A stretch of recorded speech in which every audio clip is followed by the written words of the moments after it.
Ako si Allen. Sili ang negosyo ko. At maanghang ako magsalita. Welcome to the beautiful world of aquascaping. Green Aqua lang! Oh, by the way, respect to Green Aqua. Thanks for sharing your knowledge here in YouTube. You are a big help for us beginners like me.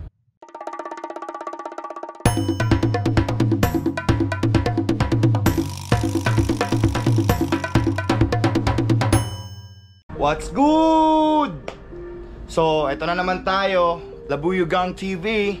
And today, since it is Ganban na, it is August 28, time check, August 28, 12:12.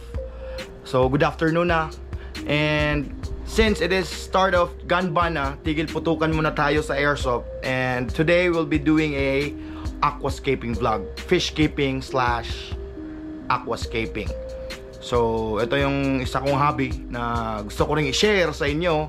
At sana matuto rin kayong mga aquascape pagkatapos nyo panoorin ang video na to. So, ito yung tank na i-escape natin ngayon. Wag mo niya. By the way, ito yung Bloody Mary colony ko. Ayan, ito yung tank na i-set up natin for today. So, what we'll be needing is ito, aqua soil. Ito, may gagamitin ako recycled aqua soil para sa ilalim. Then may bago tayong aqua soil dito, ADA Amazonia 3 kilos. Tapos syempre kailangan natin ng ganito, yung mga tweezer natin, kasi sa pagpa-planting magagamit natin yan, tsaka gunting. And serious stones, ito yung gagamitin. So ito guys, ipapakita ko sa inyo yung mga dapat na meron kayo kung mag-aquascaping kayo, lalo na kung ang inyong setup is mid-tech to high-tech. So ang gamitin kasi natin na plants is mid-tech to high-tech. So like Monte Carlo, gusto natin siya mapa-carpet ng mabilisan, so kailangan talaga natin ng CO2. So may CO2 tank tayo dito. Set up natin yan mamaya. Yan yung CO2 tank. Gamitin natin yan mamaya. And pakita ko sa iyo yung plants na gagamitin ko. So by the way, I grow my own aquatic plants na ngayon, kaya hindi tayo masyadong napapagasto sa ating aquascaping. Ayan, ayan yung anubias natin, anubias nana. Ayan, i-harvest na natin siya mamaya para ilagay natin doon sa ating bagong setup. Ayan, anubias nana yan. Well guys, ipapakita ko rin sa iyo on how I grow my Monte Carlos. So I grow my own na nga para iwas gastos, makatipid na rin tayo sa ating hobby. So I grow my own plants. Nagbebenta din ako kung may gustong bumili. Ayan. Ayan yung mga Monte Carlo ko. Yan yung gagamitin natin ngayon sa ating Iwagumi setup. Ayan, hair grass. Namatay, tapos ayan, tumutubo na naman ulit. Magsa-start na tayo sa first step. Ang first step na gagawin natin is maglalagay tayo ng recycled na aqua soil para sa ilalim na part. Kasi we need to elevate the back part ng ating setup. Tapos bago natin lagyan ng brand new na aqua soil. So ayan, lagay na natin ang recycled natin na aqua soil. Lagyan pa natin konti. Then dito na magagamit yung card. Card na dating QR code ng kasagsagan ng lockdown. Ayun, may purpose na siya. So ang uunahin natin is ang hardscape muna. Nasa hardscape part pa tayo. So, nalagay na natin tong natin na pang ilalim natin na recycled aqua soil. Well, there's no harm in using recycled aqua soil naman, as per my mentor. So, pwede natin gamitin yung mga recycled na aqua soil, guys. No need to be so maarte. And well, kung may pambili naman kayo, may sobrang budget kayo for your aquascaping setup, pwede naman always. Mas maganda talaga kung brand new talaga yung gagamitin mo kasi yung nutrients is kompleto pa, yung mga nutrients na kailangan natin para sa ating mga plants. So after that, nalagay na natin ang recycled natin na aqua soil. Ngayon, ito na. Gamitin na natin tong brand new na aqua soil natin. Open it up. Maliit na butas lang dyan sa gilid. And then, buhos na natin.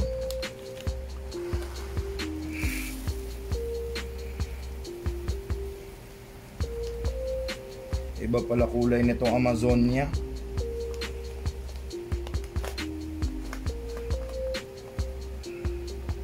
So, parang maganda tong Amazonia, kulay ng Amazonia kasi mabiblend in siya sa kulay ng ating Cereus stones. Yan. Buhos lang. Siyempre, salihan na natin dito sa harapan. Yun. Huwag na natin ubusin kasi mamaya na tayo magdagdag pag nalagay na natin yung mga Cereus stones natin.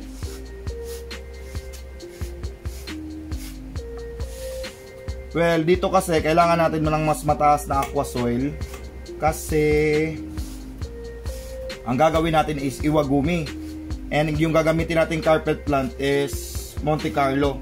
So kailangan malalim yung aqua soil natin para maitanim natin ng maigi yung mga Monte Carlo natin. Dadagan natin yan mamaya. Patag muna natin. So the next step will be pag-arrange na. Ito isa sa medyo mahirap na part. Medyo mahirap to na part ng pag-aquascape, yung pag-i-imagine. Wala kasi tayong pinagkokopyahan. What we'll be doing is all in our imagination lang. So ilagay na yung pag-arrange para sa akin, yung pag-arrange ng ating hardscape is yun yung pinakamahirap na part. So ito na, lagay na natin tong ang ating mother stone. Ito yung mother stone natin. Ito na, medyo nahihirapan na ako paano natin ito gawin ngayon.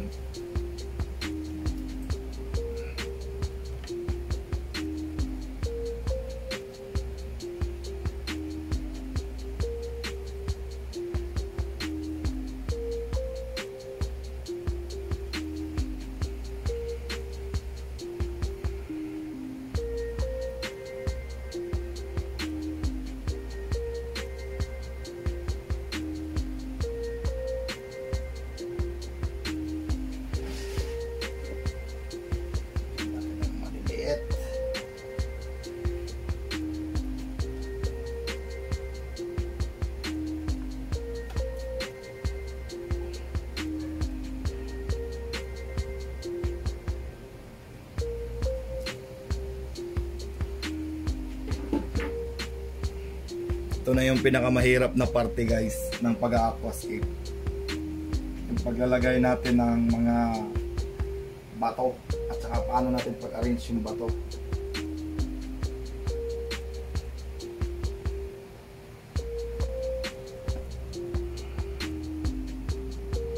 And medyo ingatan lang natin sa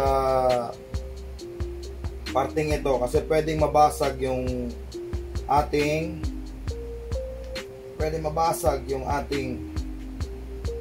aquarium pag aksidenteng nalaglag yung bato sa ating glass.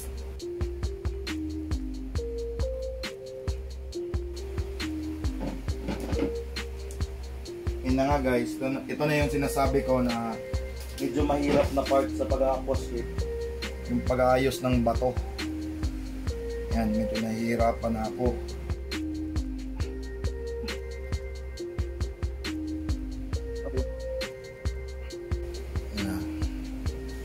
Medyo nagustuhan ko na to. Kahit tayo ng konting detalye. So naayos ko na yung mga bato. Again, hindi po ako pro. 1 year pa lang po akong nag-aquascape. Kaya Huwag nyo naman sana akong i-judge. Tinatry ko na yung best ko. So ayan, medyo nagustuhan ko naman. And dito sa likod na part, gusto ko elevated eh, pag ganun. So ginawa ko sa arrangement ng aking mga bato, ayan, pansin nyo, may mga part na nahaharangan ng bato para maglalagay tayo ng aqua soil dyan mamaya, para elevated yung likod na part ng ating scape. So ayan, ayan yung front view niya, mukhang okay naman. So gaya ng sabi ko kanina, kailangan even numbers of stones yung gagamitin natin para sa ating Iwagumi setup. So ayan, meron tayong 1, 2, 3, 4, 5 stones lang. May sobra pa tayong 2. And by the way, big shout outs to my cousin / mentor, si Kuya Posi Asildo, for providing me the stones. Plano niya kasi gusto ko sanang bilhin sa kanya, so ayaw niya ipagbili, gusto niya ibigay lang. So ayun, big shout out sa'yo. Lalagay ko yung kanyang Facebook page dito. Ting! So dagdag tayo ng aqua soil sa likod na part, and after nun, planting na tayo. So ayan na guys, maglalagay na tayo ng more aqua soil sa likod na part ng ating scape para i-elevate natin yung background.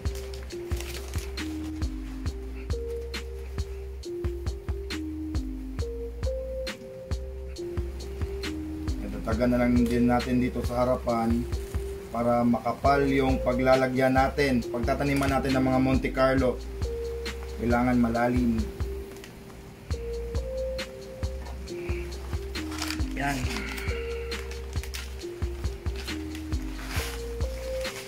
Ubos ang ating 3 kilo. So ayan, hindi pa yan final, ipapatag pa natin yan.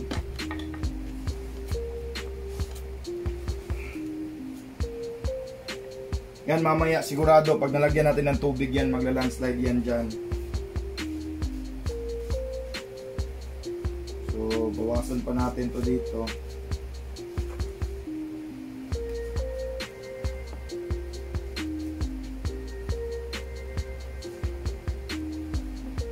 Tanggalin muna natin to. Nilagay ko lang to dito kasi itong filter para ma-estimate natin kung ang pagkakalagay ng mga bato natin is tama ba, hindi ba sasabit itong filter. So mukhang hindi naman, so tanggalin muna natin. Ayan, para mapatag natin ng maigi yung pagtataniman natin ng mga Monte Carlo. So natapos na natin ang ating hardscape. Ayan yung view nya, yung hindi pantay, konting hindi pantay dito. Ayan. So ang next step na natin is planting na. So buti na lang marunong tayong mag-grow ng ating sariling aquatic plants, lalo na ang mga carpet plants, which is ito yung pinaka kailangan talaga sa Iwagumi, carpet plants. Ayan. So ngayon mamimili tayo ng, ayan, ito pwede na siguro to. Siguro kailangan natin ng dalawa. Ito medyo may namatay, pero ito na side is mukhang okay naman. Hello. Yan. Ready na natin sila. Kailangan natin itong hugasan kasi grinow natin siya sa vermicast. Kailangan natin tanggalin yung substrate para tanim lang yung makuha talaga natin. So yan guys, hugasan natin ang Monte Carlo gamit ang sprayer natin. Ayan, para malinisan natin at matanggal natin yung mga substrate.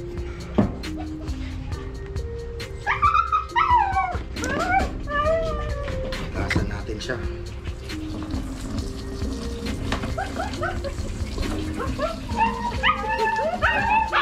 Shhh! Pag maingay.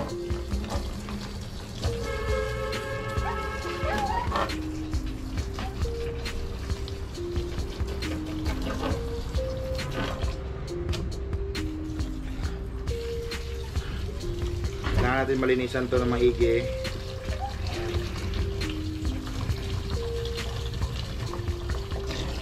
Para yung Monte Carlo lang talaga yung makuha natin.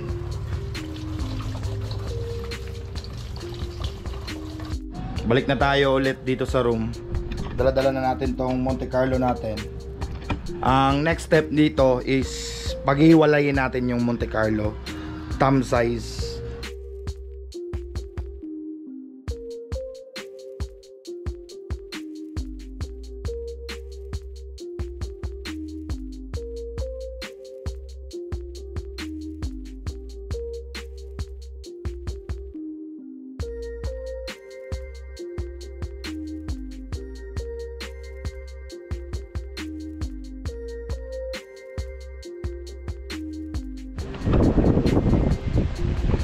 So natapos na natin mapagtagpi-tagpi yung or mapaseparate natin yung mga Monte Carlo natin. Hindi na natin inubos muna kasi baka mukhang susobra itong napag-partition natin. Well, ito hindi naman ito matatapon kasi pwede natin itong itanim ulit at maparami natin ulit yung ating Monte Carlo. So let's go na, sa taniman na tayo. Lights, camera, action! So first step na gagawin natin sa pagtatanim is babasahin natin siya kasi mahirapan tayo magtanim kung tuyo ang ating aqua soil. So babasahin muna natin siya para mas madali tayo makapagtanim. Ayan na, magtatanim na tayo. So dapat yung angle ng ating tanim is naka 45 degrees yung tweezer natin para pag bunot natin ng tweezer hindi madala yung ating Monte Carlo. So ayan, pakita ko sa inyo paano gawin. Yan. Dapat medyo malalim yung pagkakatanim natin para hindi lumutang yung ating Monte Carlo. Yan. Yan. Yan, tanim na siya.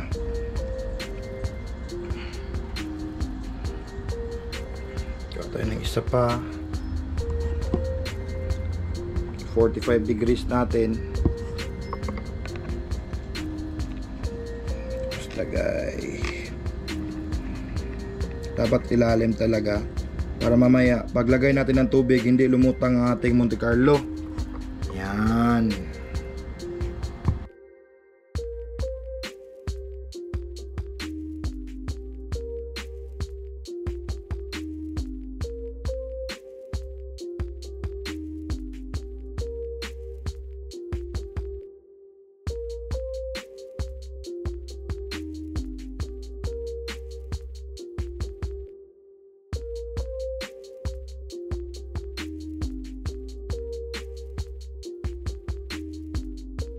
Taniman na natin ang harap na portion ng ating Iwagumi setup.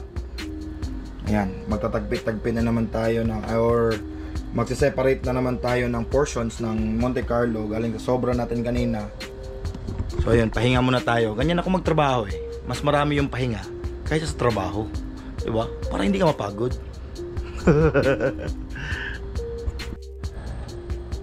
Isa na nating taniman yung ayan portion na yan, walang tanim sa likod na part.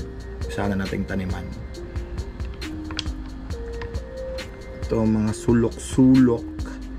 Taniman natin yung mga sulok-sulok na yan. Yun. 45 degrees. Ayan, hindi 45 degrees. Ayan, naka 45 degrees dapat para pagbunot mo nung hindi nadadala yung tanim. Ayan.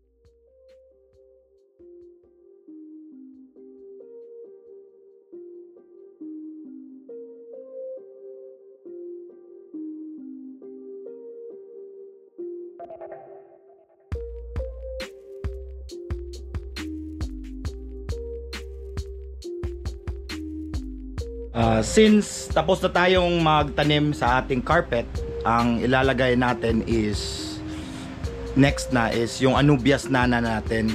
Ilalagay natin siya as pangdagdag detail sa ating setup. Okay. Okay? So, kukunin na natin ngayon yung ginaw natin, sariling patubo natin to na Anubias Nana. Ayan.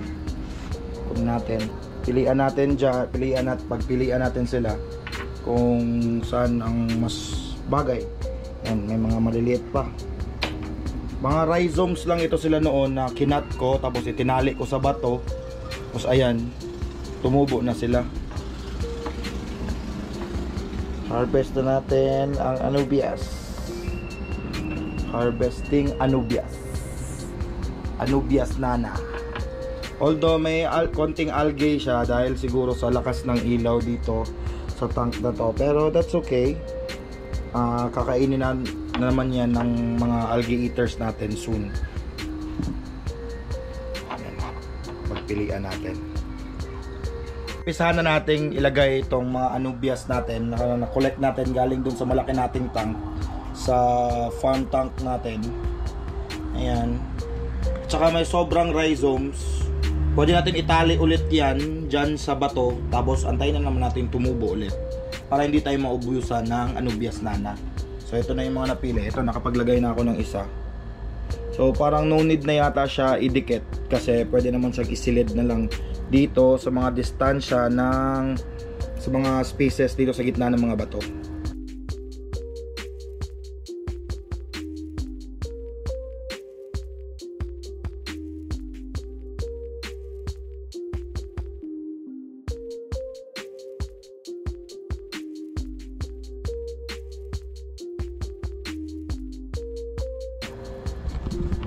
Ayan na, nalagay na natin ang ating pang detail na Anubias Nana, dagdag detail sa ating setup. And actually may coming pa tayong red Daunoy, kaso parang hindi yata abot. So pwede na naman natin yung ihabol, tsaka pag-isipan natin kung saan natin siya banda ilagay dyan sa ating setup. So para may idea kayo kung ano yung red Daunoy, ganyan po siya, yung parang pinya, ayan. Pero kulay, mas darker, iba yung kulay niya. Pula siya. Ito green Daunoy to, ito yung regular na Daunoy, which is marami na ako niyan.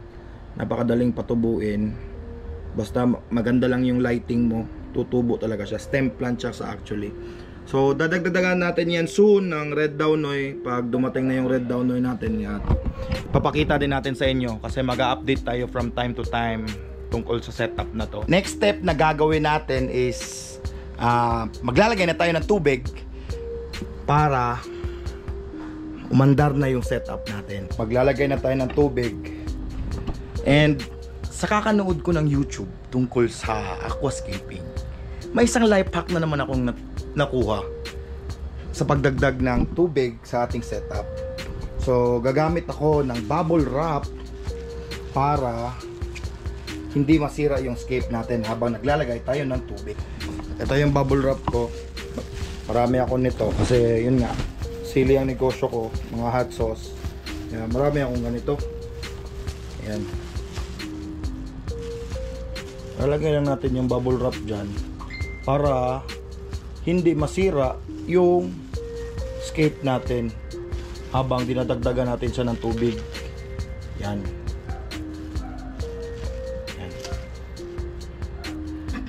Itong pangdagdagan ng tubig. Yan guys, maandar na yung gamit natin, yung pang water change natin noon sa Gapi kasi nagagapi tayo noon. 83,000 natin na pump, tsaka ito. Ayan. Yan lang yan. Kakanood ko yan ng YouTube kaya natutunan ko yan. Ayan. Tumataas na yung tubig. Unti-unti nang natatabunan. Sana walang lumutang na mga tanim. Sana wag lumutang kasi magkakaproblema tayo pag lumutang yung mga tanim. Ibig sabihin hindi maayos pagkatanim. So far so good. Wala namang akong nakikita. May konti-konti which is normal. Yung mga lumulutang. Okay na yan.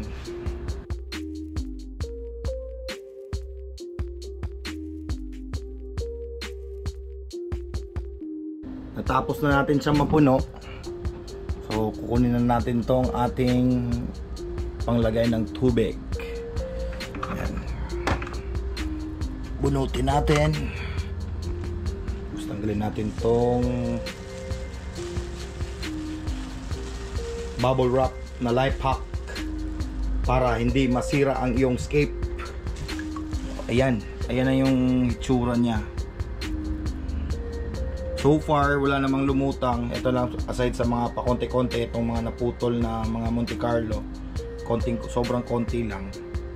And yan na, lalagay na lang natin yung filter, tapos yung CO2, and good to go na tayo. So ayan, tapos na yung setup natin. Setup na natin tong CO2. May 4 liters yata tong nabili ko noon, na pressurized CO2 tank. Tapos ginawan ko na siya ng modification, since yung TCFM na solenoid ko is medyo nagloloko na. Minsan umaandar, minsan namamatay siya, minsan naman hindi. Kaya dinoblehan ko na lang siya ng isa pang solenoid galing dun sa DIY ko na citric acid at baking soda na CO2 setup. Tinanggal ko yung solenoid tapos kinabit ko dito. Ayan. And siya nga pala, gumagamit ako ng timer para sa aking CO2, para hassle free na pag on at saka pag off. Pag oras na ng para mag-andar, automatic na siyang umaandar. And since automatic din yung gamit natin na ilaw, which is ang Ledstar AQ C90 yata ito, C series, may built-in na siya na timer. Diyan, may built-in na siya na timer. So sakto para sa ating CO2. Dapat kasi maunang umandar yung CO2 ng 1 oras bago sumindi yung ating ilaw, para pag sindi ng ilaw may available na CO2 sa tubig natin, at saka makakapag photosynthesis na agad yung mga tanim na nakatanim dito sa loob ng tank. So set up ko muna to, pakita ko sa inyo pagkatapos. Ayun na, natapos na ang ating Iwagumi setup. So for the finishing touch, manghihiram tayo ng filter media mula sa cycled tank natin. Itong filter media na to, papalitan lang natin to mamaya, at ilalagay natin dito sa filter ng bagong setup natin para madaling mag-cycle. Kasi itong filter media na ito, marami na tong established na good bacteria na tumutulong para mas mapabilis pang mapacycle yung bago nating setup. Yan, lagay natin yan dyan. Yan, lagay natin dyan sa bago nating setup. Tapos takpan natin. Yan. Tapos bigyan ko kayo ng huling pasilip sa aking bagong Iwagumi tank.